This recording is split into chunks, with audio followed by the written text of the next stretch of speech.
ஓம்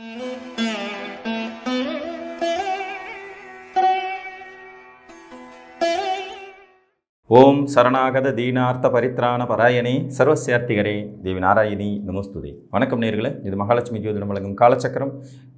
உங்கள் அன்பு ஜோதிடர் ஸ்ரீராம்ஜி பேசுகிறேன். அனைவரும் நலமுடன் இருக்கிறீர்களா? நன்றாகத்தான் இருப்பீர்கள், நன்றாக இருக்க வேண்டும். இன்றைய காணொளியில் நாம் காண இருப்பது வீடு கொடுத்தவனின் வலு எந்த அளவுக்கு ஒரு ஜாதகத்தில் முக்கியத்துவம் வாய்ந்தது அப்படிங்கிறத பற்றின விளக்கத்தை இன்றைக்கி பார்க்க போகிறோம். அதுக்கு முன்னாடி நம்ம சேனலை ஃபஸ்ட் டைமாக பார்க்குறீங்களா இருந்தீங்கன்னா சப்ஸ்கிரைப் பண்ணுங்கள், லைக் பண்ணுங்கள், ஷேர் பண்ணுங்கள். உங்களுடைய மேலான கருத்துக்களையும் எங்களுக்கு தெரிவிங்க. வீடு கொடுத்தோம். இப்போ 12 வீடுகள் ஜோதிட கட்டத்தில் இருக்குது இல்லைங்களா? 12 வீடு நம்ம எல்லாருக்கும் தெரிஞ்சது தான். உங்கள் லக்னத்திலேருந்து 12 வீடு, காலபுருஷ தத்துவப்படி 12 வீடு தான். மேஷம் ரிஷபம்னு ஆரம்பித்து மீனத்தில் முடியறது. நீங்கள் என்ன லக்னமாக இருந்தீங்களோ அது 1வது வீடு, 2வது வீடு, 3வது வீடுன்னு ஆரம்பித்து 12ஆம் வீட்டில் முடியாது. இது ரெண்டும் காமன். ஒரு கிரகம் தசை நடத்துது. இந்த தசை இந்த ஜாதகருக்கு எப்படி இருக்கும் அப்படிங்கிறத கணிப்பதற்கான நிறைய காரணிகள் இருக்குது. அந்த கிரகம் லக்னத்துக்கு யார், லக்னாதிபதியா, லக்னத்துக்கு சுப கிரகமா, சுபர் வீட்டில் இருக்கா, திரிகோணத்தில் இருக்கா, கேந்திரத்தில் இருக்கா, நல்ல நட்சத்திர சாரத்தில் இருக்காங்கிறதெல்லாம் பார்க்கணும். புரிஞ்சுங்களா? இப்போ ஒரு கடக லக்னம் எடுத்துக்குவோம். கடக லக்னத்துக்கு செவ்வாய் திசை நடக்கிறது. செவ்வாய் யார் இந்த லக்னத்திற்கு? 5, 10 குடையவர், ராஜயோகாதிபதி, முதல் தரமான யோகங்களை செய்யக்கூடிய ஒரு கிரகம். அப்போ அவர் எங்கே இருக்கார்?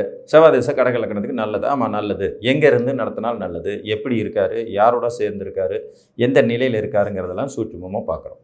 இது எல்லாத்துக்கும் மேலே இன்னொரு முக்கியமான விஷயம் என்னென்னா, எந்த வீட்டில் அவர் அமர்ந்திருக்காரோ அந்த வீட்டுக்காரனின் வலிமை என்ன. நேரடியாக செவ்வாய் வலுப்பெறுவது என்பது 3 இடத்துல. உதாரணமாக விருச்சிகத்தில் அவர் ஆட்சி பெறுவார், மகரத்தில் உச்சம் பெறுவார், மேசத்தில் ஆட்சி மற்றும் மூலத்திரிகோணங்கிற 2 வலிமையில் ஒன்றை அவர் அடைஞ்சுவார். சரிங்க? அப்போ இது நேர்வலு. இந்த மாதிரி நிலையில் செவ்வாய் இருக்கும்போது செவ்வாய் தன் காரகத்துவ ஆதிபத்திய விசேஷங்களை ஜாதகருக்கு குறையில்லாமல் செஞ்சிருவார். அதுபோக அவர் பாவர் வீட்டில் இருந்தால் கொஞ்சம் பாவத்தன்மை அதிகமாக இருக்கும், சுபர் வீட்டில் இருந்தால் சுபத்தன்மை அதிகமாக இருக்குங்கிறதாலும் பேசிக் விதி. இதில் செவ்வாயை பற்றி பேசிட்டதுனால ஒரு விளக்கமும் சொல்லிடுறேன். செவ்வாய் தன் வலுவை எல்லாமே பாவ வீடுகளில் தான் பெறுவார். இது ஒரு விசேஷமான அமைப்பு தான். செவ்வாய் ஆட்சி பெறும் மேசம் ஒரு பாவ வீடு, விருச்சிகம் ஒரு பாவ வீடு, உச்சம் பெறக்கூடிய மகரம் இன்னொரு பாவ வீடு. அப்போ செவ்வாயின் வந்துட்டாலே பாவ வீட்டில் தான் அவர் வலிமையை பெறுவார், சுபர் வீட்டில் வலிமை பெற மாட்டார். சனி இதுக்கு விதிவிலக்கு. சனி பகவானை பார்த்தீங்கன்னா ஆட்சி மூலத்திரிகோணம் பெறுவது தன்னுடைய சொந்த பாவ வீடுகளாக இருந்தாலும் அவர் உச்சம் பெறுறது பார்த்தீங்கன்னா சுக்கரனுடைய வீட்டுக்கு போயிடுவார். ஒரு வகையில் அவர் சுபத்துவம் அடைவார். புரியுதுங்களா? துலாத்தில் தானே உச்சமாகிறார். அந்த வகையில் அது ஒரு யோகம். இப்படி செவ்வாய் தன்னுடைய வீட்டு வலிமையை நேரடியாக பெறுறதுங்கிறது ஒரு விதி. இன்னொரு விதி என்னென்னா, இந்த வீடு கொடுத்தவனுடைய வலிமை மூலமாக பெறக்கூடிய விதி.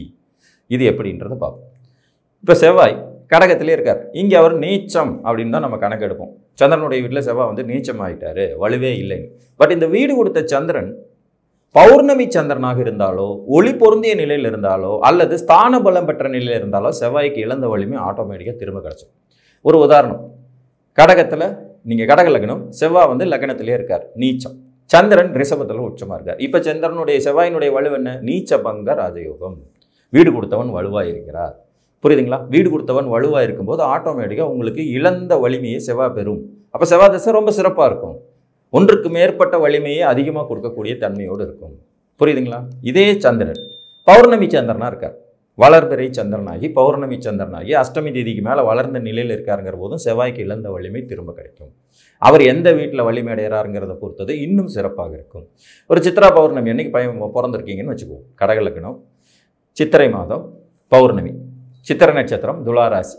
இப்போ பாருங்கள், செவ்வாய் லக்னத்தில் நீச்சம், சூரியன் உச்சம், சந்திரன் பௌர்ணமி சந்திரனாக இருப்பார் திக்பலத்தோடையும்.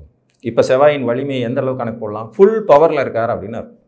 அதிக சுபத்துவம் அடைந்து முழு வலிமையோடு ஜாதகர் இருக்கிறார் அப்படிங்கிறத இந்த இடத்துல நாம் பொருத்தி பார்க்க வேண்டியது. ஆனால் நார்மலாக செவ்வாய் திசை வருது, செவ்வாய் ஜாதகத்தில் நீச்சம்னு எடுத்துக்கலாம்னா எடுத்துக்க கூடாது. இது ரொம்ப ரொம்ப ரொம்ப இம்பார்ட்டன்ட். சரி, இதே விஷயத்தில் செவ்வாய் சிம்மத்தில் இருக்கார். சரிங்களா? சிம்மம் அவருக்கு பிடிச்ச நட்பு வீடு. கடக லக்னத்துக்கு அவர் ராஜயோகாதிபதி. தன்னுடைய நட்பு வீட்டில் அமர்ந்து தன்னுடைய பார்வையால் பூர்வ புண்ணிய ஸ்தானத்தை பார்த்துட்டு இருக்காரு. ரொம்ப விசேஷமான ஒரு அமைப்பு தான். அப்படிங்கும்போது இங்கே அதே ஜாதகர் ஐப்பசி மாதம் பிறந்திருக்கார். இப்போ செவ்வாய்க்கு வீடு கொடுத்த சூரியன் நீச்சம். புரியுதுங்களா? செவ்வாய்க்கு வீடு கொடுத்த சூரியன் வலுவிழந்த நிலையில் இருக்கார், நீச்ச பெற்ற நிலையில் இருக்கார், நிஷ்பலமாகவும் இருக்கார். 10ஆம் இடத்துல ஒரு திக்பலமா 4ஆம் இடத்துல நிஸ்பலம், வலுவிழந்த நிலை, நீச்சம் என்கின்ற நிலை. இந்த இரண்டோடு சேர்ந்து சூரியன் இருக்கும்போது செவ்வாய் திசை கடக லக்னத்திற்கு நன்மைகள் செய்யக்கூடியதாகவே இருந்தாலும் பெரிய அளவில் சோபிக்க முடியாது. புரியுதுங்களா? பெரிய அளவில் ஒரு பிரகாசமான அமைப்பை செவ்வாய் திசை கொடுத்துருன்னு நம்ம கால்குலேஷன் பண்ணிட்டு இருக்கோம். ஆனால் அந்த மாதிரி எதுவும் இருக்காது. இதுதான் சூட்சுமம். வீடு கொடுத்தவன் வலுப்பெற வேண்டியது மிக மிக அவசியம். த டெபாசிட்டர், வீடு கொடுத்தவர், அவருடைய வலிமை, ஒரு ஜாதகத்திற்கு எப்படி ஸ்தான வலிமை, ஆதிபத்திய வலிமை, ஆட்சி உச்ச வலிமைகள் மிக முக்கியமோ அதே மாதிரி வீடு கொடுத்தவரின் வலிமையும் முக்கியம். எல்லாம் கலந்தது தாங்க ஜோசியம். எல்லா பலன்களையும் எல்லா இடத்துலையும் பொருத்தி பார்க்கணும். அதில் தான் இந்த டிஃபரன்ஸ் இருக்கும். ஒருத்தருக்கு செவ்வாய் கடக லக்னம் செவ்வாய் திசை நடக்கும், கோடி கோடியாக சம்பாரிச்சிட்டு இருப்பார். இன்னொரு அதே கடக லக்னக்காரர் செவ்வாய் திசை நடக்கும், சாதாரணமான நிலையில் இருப்பார், சாப்பாட்டுக்கே வழி இல்லாமல் கஷ்டப்பட்டுட்டு இருப்பார். அப்போ ஏன் இந்த வித்தியாசம் வருகிறது? இந்த டிஃபரன்ஸ் எங்கேருந்து வருதுங்கிறது ஜோதிடத்தில் நுணுக்கமான பலன்கள் எடுக்கும்போது தெரிய வரும். அந்த கிரகம் எந்த அளவுக்கு வலிமை அடைந்திருக்கிறதுங்கிறதை பொறுத்து தான் அந்த தசையின் யோகம் உங்களுக்கு முழுமையாக கிடைக்கும். புரிஞ்சுங்களா? உச்ச வீடு, ஒரு கிரகம் வீடு கொடுத்தவன் வலிமையாக இருக்கும்போது ஆட்டோமேட்டிக்காக அந்த பவரில் பாதிக்கு மேற்பட்ட வலிமையை இந்த தசை செய்யும். கடக லக்னத்திற்கு செவ்வாய்க்கு வீடு கொடுத்தவர் வலுப்பெற்ற நிலையில் இருக்கார். இதே உதாரணம், சிம்மத்தில் செவ்வாய் இருக்கார், சூரியன் நீச்சம்ங்கிறதுக்கு ஒரு பலு. அதே சூரியன் உச்சம், சித்திரை மாசத்தில் பிறந்திருக்கார், சூரியன் உச்சம் பெற்றாங்க, உச்சன் வீட்டில் அமர்ந்த கிரகங்கிற அடிப்படையில் யோகத்தை செய்யும். சூரியன் செவ்வாயோடய இருக்காரு, ஆனால் ரொம்ப க்ளோஸாக இல்லாமல் தள்ளி இருக்கார். சிம்மத்திலேயே சூரியனும் ஆட்சி, செவ்வாயும் அங்கே இருக்கார். இப்போவும் நல்ல பலன்கள் இருக்கும். கூட சுபகிரகங்கள் ஏதாவது ஒன்று இணைவதோ பார்ப்பதோ இன்னும் சிறப்பு. உதாரணமாக சுக்கிரன் எப்பயுமே சூரியன் கூட இருக்கிற கிரகம் இல்லையா? அப்போ சூரியன் அங்கே இணைஞ்சார்னா இன்னும் சிறப்பு. புரியுதுங்களா? அப்போ இன்னொரு உதாரணம் பார்ப்போம். தனுசு லக்னம். தனுசு லக்னத்திற்கு உங்கள் ஜாதகப்படி புதன் திசை நடக்குது. சரியா? நார்மலாகவே புதன் திசை சனி தனுசு லக்னத்துக்கு நல்லது செய்யாது. கெடுபலன்களை செய்வதற்குன்னு வகைக்கப்பட்ட கிரகம்னு எடுத்துக்கலாம். 7, 10ஆம் இடங்கிற 2 முக்கியமான வீடு அவரோடது தான். ஆனால் கேந்திராதிபதி, பிடிக்காத கிரகம், மாரகாதிபதி, பாதகாதிபதி, இதையெல்லாம் செய்யறதுக்கும் கடமைப்பட்டவர் அவர் தான். ஒரு பக்கம் யோகத்தை கொடுத்துக்கிட்டே இன்னொரு பக்கம் கெடுதல் செய்வாருங்கிறது மாதிரி எடுத்துக்கலாம். இப்போ இந்த புதன் மேசத்தில் இருக்கார். 5, அதாவது 7, 10 கூடிய புதன் மேசத்தில் இருக்கார். தன்னுடைய 7ஆம் வீட்டுக்கு 11ஆம் இடத்துலையும் 10ஆம் வீட்டுக்கு 8ஆம் இடத்துலையும் இருக்கார்.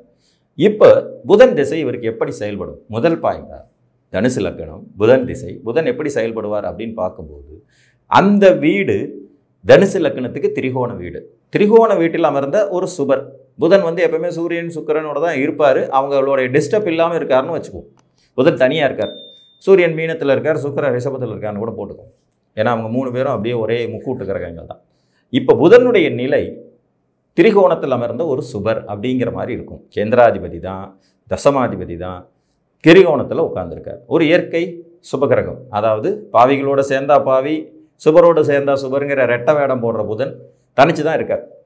இங்கே நீங்கள் நுணுக்கமாக பலன் எடுப்பதற்கு செவ்வாயின் நிலையை கட்டாயம் கணிக்க வேண்டும்.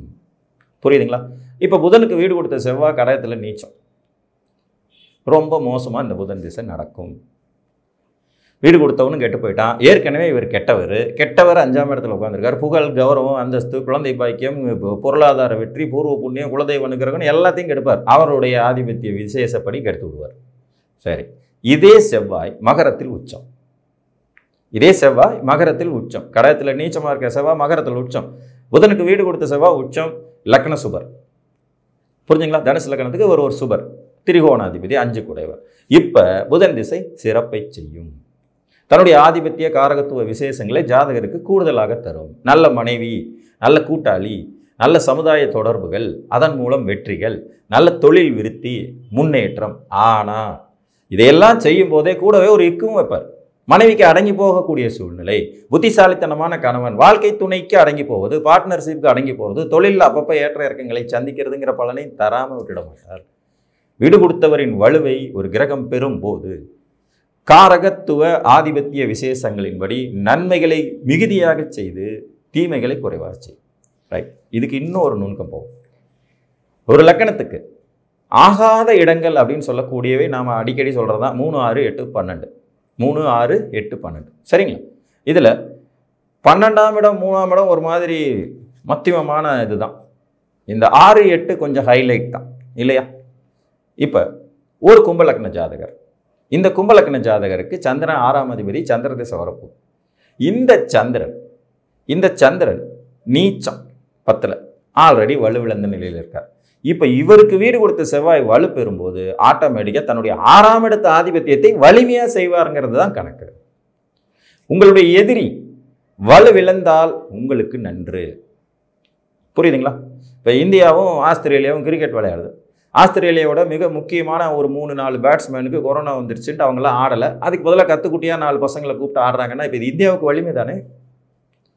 புரியுதா? எதிரி வலுவிழத்தல் நமக்கு வலிமை. அப்போ எந்த கிரகம் வலுப்பெறுகிறதுங்கிறதும் இந்த இடத்துல முக்கியமாக கவனிக்கப்பட வேண்டிய ஒன்று. அடுத்து அவர் யாரால் வலுப்பெறுகிறார் என்பதும் ஒன்று.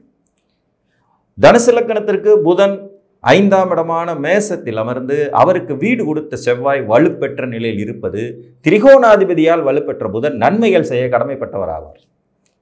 கும்பலக்கணத்துக்கு சந்திரன் ஏற்கனவே அவர் கெட்டவர், அவர் நீச்சம் என்கின்ற வலுவிழந்த நிலையில் இருக்கும்போது அவருக்கு வீடு கொடுத்த செவ்வாய் வலுப்பெற்று உச்சம் அடையும் போது ஆகாத பாவியால் சந்திரன் வலுப்பெறுகிறார். புரியுதுங்களா? இந்த டிஃபரன்ஸையும் நாம் எடுத்துக்கணும். எல்லா நிலையிலையும் வீடு கொடுத்தவர் வலுவாக இருக்காரு, வீடு கொடுத்தவர் வலுவாக இருந்தாலே அந்த கிரகம் நன்மைகளை மட்டுமே செய்யும்னு முடிவெடுக்கக்கூடாது. அந்த வலுவை கொடுப்பவர் உங்கள் லக்கணத்துக்கு யாரு? வீடு கொடுத்தவர் வலுப்பெறுவது ஒரு கிரகத்திற்கு இழந்த வலிமையை திரும்ப கிடைக்க செய்யும். அந்த வலு கொடுத்தவர் உங்கள் லக்கணத்திற்கு சுபராக இருக்கிற பட்சத்தில் நிச்சயமாக கிரகங்களின் தசை நல்ல பலன்களை உங்களுக்கு தொடர்ச்சியாக தர கடமைப்பட்டதாக இருக்கும். 1-2 சிரமங்கள் இருந்தாலும் கூட. புரிஞ்சுங்களா? ஒரு லக்கணத்திற்கு யார் வலுப்பெறுகிறார் என்பது முக்கியம், யாரால் வலுப்பெறுகிறார்ங்கிறது இன்னொரு முக்கியம். யார் வலுப்பெறா? 6ஆம் அதிபதியா, 5ஆம் அதிபதியா, லக்னாதிபதியா, 2ஆம் அதிபதியா, பூர்வ புண்ணியாதிபதியா, தசமாதிபதியா, சப்தமாதிபதியா, 7க்குடையவரா, இதெல்லாம் பார்க்கணும். யார் வலுப்பெறுகிறாருங்கிறது ரொம்ப முக்கியம், யாரால் வலுப்பெறுகிறாருங்கிறதும் முக்கியம். ஒரு சுபத்துவமான ஆதிபத்திய விசேஷம் கொண்ட வீடு கிரகங்கள் வலுப்பெறும்போது உங்களுக்கு சிறப்பு. அதுவும் உங்கள் லக்கணத்துக்கு சுபர்களால் வலுப்பெறும்போது மேலும் சிறப்பு. ஸோ எந்த ஒரு சூழலிலும் வீடு கொடுத்தவனின் வலுவை கவனிக்க வேண்டியது அவசியம். வீடு கொடுத்தவன் ஒருவேளை பலகீனமாக இருக்கார், வீடு கொடுத்தவர் ரொம்ப பலகீனமாக இருக்காருன்னா அந்த தசையில் நீங்கள் பெரும் நற்பலன்களை எதிர்பார்க்க இயலாது. புரிஞ்சுதுங்களா? ஒரு லக்கண சுபர், இப்போ மகர லக்கணத்துக்கு சுபர் சுக்கிரன். இந்த சுக்கிரனுக்கு வீடு கொடுத்த கிரகம் நீச்சம் அல்லது வலுவிழந்த நிலையில் இருக்கிறது, எந்த விதத்திலையும் வலுப்பெறாத நிலையில் இருக்குங்கிற போது சுக்கிரனுடைய தசா உங்களுக்கு பெரும் வெற்றிகளை கொடுத்துருன்னு எதிர்பார்க்க இயலாது. ஒரு நார்மலாக கடந்து போயிடும். நிறைய பேர் இதை சொல்லுவாங்க, எனக்கு சுக்கிர தசை நடக்குது சார், ஒன்றுமே தெரியலைங்க. சுக்கிரனுக்கு வீடு கொடுத்தவங்க கெட்டு போயிருப்பான். புரியுதுங்களா? ஆதிபத்திய விசேஷம் இல்லாத நிலையில் சுக்கிரன் வலுப்பெற்றாருன்னா என்ன யூஸ்? ஒன்றும் கிடையாது. இப்போ உதாரணமாக மகர லக்கணத்துக்கு 3ஆம் இடத்துல சுக்கிரன் உச்சமாகிறது சிறப்பே அல்ல. சுக்கிரனுக்கு 3ஆம் இடம் மறைவு ஸ்தானம். நான் பல வீடியோவில் அதை சொல்லியிருக்கேன். இப்போ மகர லக்கணம், சுக்கிரன் 3ஆம் இடத்துல உச்சம், வீடு கொடுத்த குரு மகரத்திலே நீச்சம். குருவுக்கு வீடு கொடுத்த சனி துலாத்த இதில் இருக்காருன்னு வச்சுக்கோவோம், விருச்சிகத்தில் பாதகஸ்தானம் 11ஆம் இடம் சுத்தம். சுக்கிர திசை எந்த யூஸுமே இருக்காது. சுக்கிரன் உச்சம் நம்ம சொல்லிகிட்டே இருக்க வேண்டியதான். பலன்கள் 0ல் இருக்கும். இதனுடைய நுணுக்கம் மேலோட்டமாக ஜாதகத்தை பார்க்கும்போது இது உங்களுக்கு தெரியாது. சுக்கிரன் உச்சம், சுக்கிரதிசை வந்துருச்சுன்னா நீங்கள் ஜெயிச்சிருவீங்க. சுக்கிரதிசை வரும்போது வீடு வாசல் வசதி எல்லாம் கிடச்சிரும், ஒன்றும் கவலைப்படாதீங்க, எல்லாம் சூப்பராக இருக்கும்னு சொல்லிடலாம். ஆனால் முதல்ல டெபாசிட்டர் அவுட்டு. சுக்கிரனுக்கு வீடு கொடுத்த குரு அவுட். சுக்கிரன் தான பலத்தோடு தான் இருக்கார். உச்சம் என்பது ஒரு ஸ்தான பலம் தான், ஒளி நிரம்பிய ஒரு விதி தான். ஆனாலும் வீடு கொடுத்தவன் டோட்டலாக அவுட்டு. அந்த குருவுக்கு வீடு கொடுத்தவர் அவுட்டுங்கிறப்ப சுக்கிரதிசை சாதாரணமாக கடந்து போயிடும். பெரிய அளவில் யோகங்களை செய்ய இயலாத தன்மைக்கு கிரகம் வந்துடும். புரியுதுங்களா? நேர்வலு இருந்தாலும் கூட இங்கே 3 விதிகளை நீங்கள் கவனிக்கணும். நான் முதல்ல கடக லக்கணத்துக்கு சொன்ன போது செவ்வாய் மகரம், விருச்சிகம் மற்றும் மேசத்தில் நேர்வலு பெற்றுட்டார்னா பிரச்சனை இல்லைங்கிற சொன்னேன். ஆனால் இங்கே சுக்கிரன் 3ஆம் இடத்துல நேர்வலு பெறுவது தவறுங்கிற. என்ன காரணம்? சுக்கிரனுக்கு இயற்கையாக 3ஆம் இடம் வலு, கரகோபாவக நாஸ்தியை கொடுக்கறது. ஒருவருக்கு காமம், வீரியம், செயல்திறன், துணிச்சல், முன்னேற்றத்தை கொடுக்கக்கூடிய இடம் 3ஆம் இடம். இளைய துணை காமம். அந்த வீட்டில் காரகத்தை தரக்கூடிய காமத்துக்கு அதிபதியை உட்காரும் போது ஆட்டோமேட்டிக்காக அது பழுதுபடும். சுக்கிரன் யாரால நன்மைகள் தருவார்? பெண்களால். அது கெடும். புரியுதுங்களா? அப்போ கிரகங்கள் எப்படி வலுப்பெறுகின்றன, வீடு கொடுத்தவனின் நிலை என்ன அப்படிங்கிறது இங்கே நுணுக்கமாக கவனிக்கப்பட வேண்டிய ஒரு விதியாகிறது. இதே 3ஆம் இடத்துல சுக்கிரன் உச்சம், வீடு கொடுத்த குரு கடகத்தில் உச்சம். இப்போ பாருங்கள், லக்னத்தையும் குரு பார்ப்பார், 3ஆம் இடத்தையும் குரு பார்ப்பார். இப்போ பலன் மாறும். வீடு கொடுத்தவன் வலுவாக இருக்கார், 3ஆம் இடமாகவே இருந்தாலும் அதன் மூலம் ஒரு சில கெடுபலன்கள் நடக்கும் என்றாலும் கூட முழுமையாக சுக்கிரன் வலிமை இழந்துட மாட்டார். இதுதான் உதாரணம். இந்த மாதிரி வீடு கொடுத்தவரின் வலுவை பொருத்தி பார்க்க வேண்டியது அவசியம் என்று கூறி மீண்டும் ஒரு காணொளியில் உங்களை சந்திக்கும் வரை உங்களிடமிருந்து அன்புடன் விடைபெற்றுக் கொள்வது உங்கள் அன்பு ஜோதிடர் ஸ்ரீராம்ஜி. நன்றி, வணக்கம்.